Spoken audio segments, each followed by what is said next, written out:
नमस्कार दोस्तों, आप सभी का स्वागत है मेरे YouTube चैनल में जिसका नाम है विज़न रोजगार समाचार। आज है 27 जून 2025।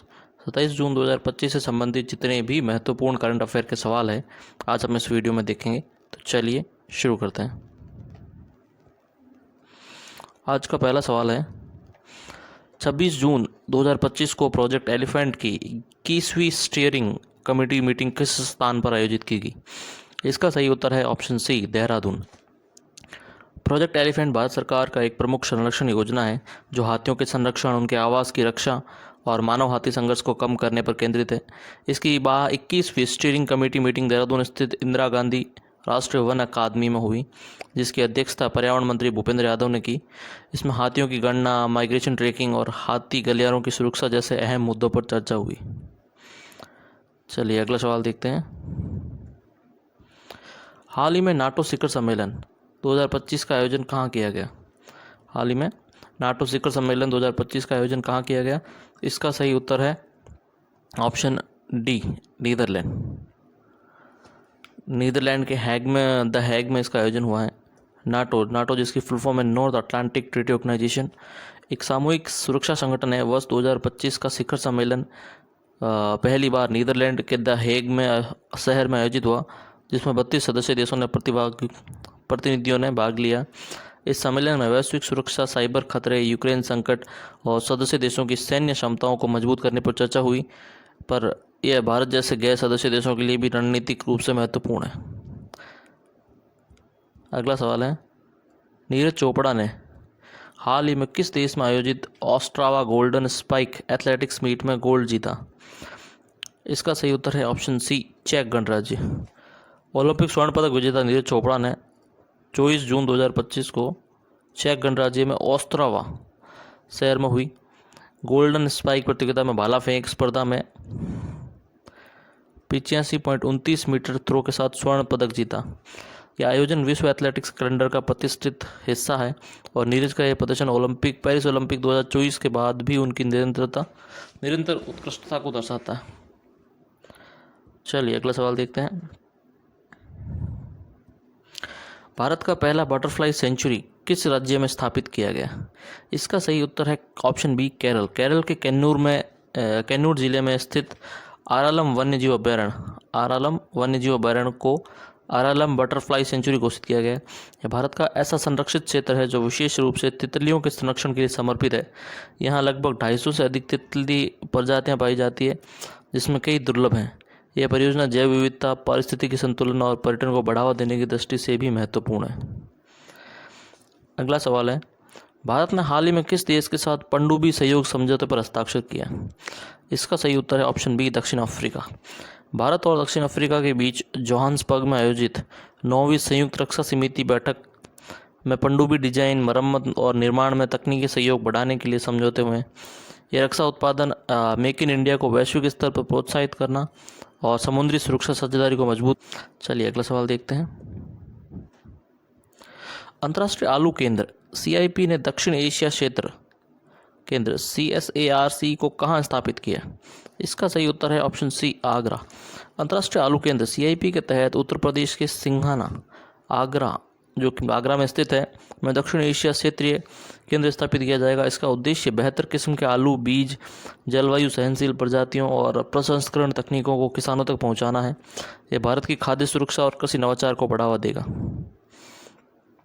अगला सवाल है, बिहार अपना पहला परमाणु ऊर्जा संयंत्र किस मिशन के तहत स्थापित करेगा? इसका सही उत्तर है ऑप्शन बी, राष्ट्रीय SMR रोल आउट।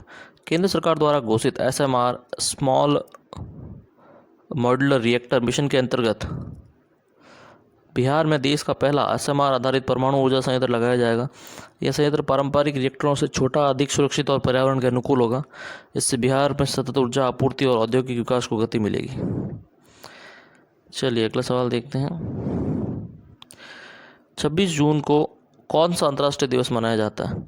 इसका सही उत्तर है ऑप्शन बी, अंतर्राष्ट्रीय नशा निरोधक दिवस।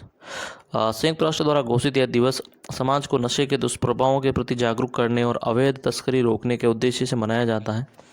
इसकी थीम हर रोज बदलता है और इसका उद्देश्य युवाओं को नशा मुक्त जीवन के लिए प्रेरित करना होता है।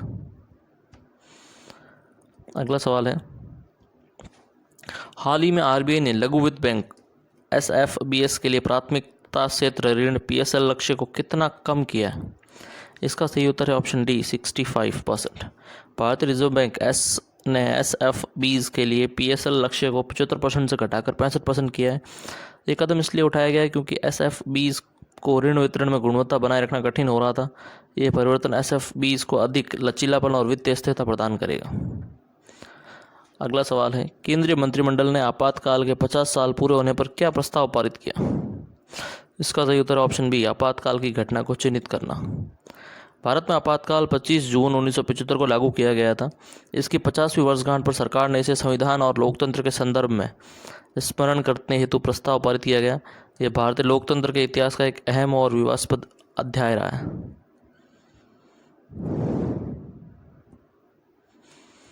चलिए अगला सवाल देखते हैं। हाल ही में भारत सरकार ने किस योजना के अंतर्गत डिजिटल एग्रीकल्चर मिशन 2.0 को 2025-30 के लिए विस्तारित करने का निर्णय लिया? इसका सही उत्तर है option C digital India mission. केंद्र सरकार ने डिजिटल एग्रीकल्चर मिशन 2.0 जो कि 25 से 30 तक की मंजूरी दी है। इसका उद्देश्य कृषि क्षेत्र में डिजिटल तकनीकों जैसे आर्टिफिशियल इंटेलिजेंस, ड्रोन, GIS आधारित कृषि डेटा और ब्लॉकचेन आदि का प्रयोग बढ़ाना है। यह मिशन डिजिटल इंडिया अभियान के अंतर्गत संचालित किया जाएगा और इससे किसानों को स्मार्ट कृषि समाधानों से जोड़ने में मदद मिलेगी। इसका उद्देश्य उत्पादकता बढ़ाना, लागत घटाना और किसानों की आय दोगुनी करने की दिशा में कदम बढ़ाना है। अगला सवाल है, QS द्वारा जारी बेस्ट स्टूडेंट सिटीज़ 2025 रिपोर्ट में छात्रों के लिए सर्वश्रेष्ठ शहर कौन सा है? इसका सही उत्तर है ऑप्शन ए लंदन।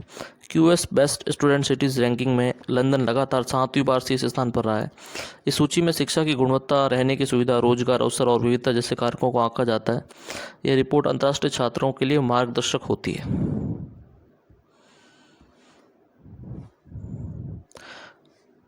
अगला सवाल जो हम देख रहे हैं वह है, धरती आबा जन भागीदारी अभियान किस शहर में लॉन्च किया गया?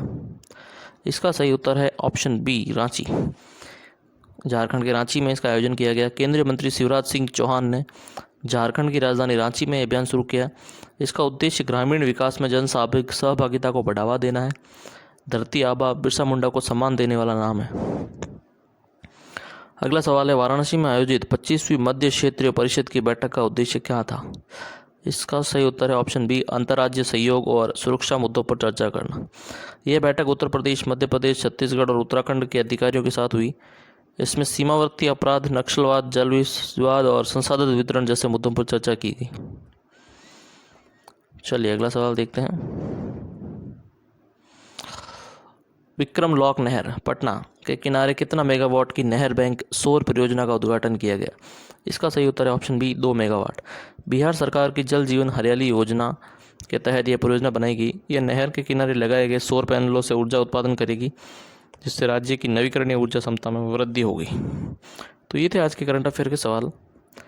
चलिए अब क्वेश्चन देखते हैं। जो मैंने आपको क्वेश्चन पिछले वीडियो में पूछा था, जिसका जवाब आपको कमेंट बॉक्स में देना था, वह सवाल था, हाल ही में महिला एवं बाल विकास मंत्रालय और कौशल विकास एवं उद्यमिता मंत्रालय मिलकर कौन सी नई पहल शुरू की है? तो इसका सही उत्तर है ऑप्शन ए पीस।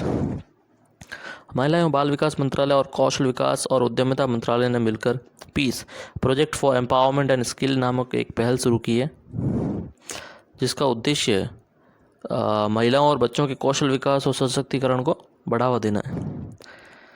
तो ये था प्रीवियस क्वेश्चन। अब हम देखते हैं आज का क्वेश्चन, जिसका जवाब आपको कमेंट बॉक्स में देना है।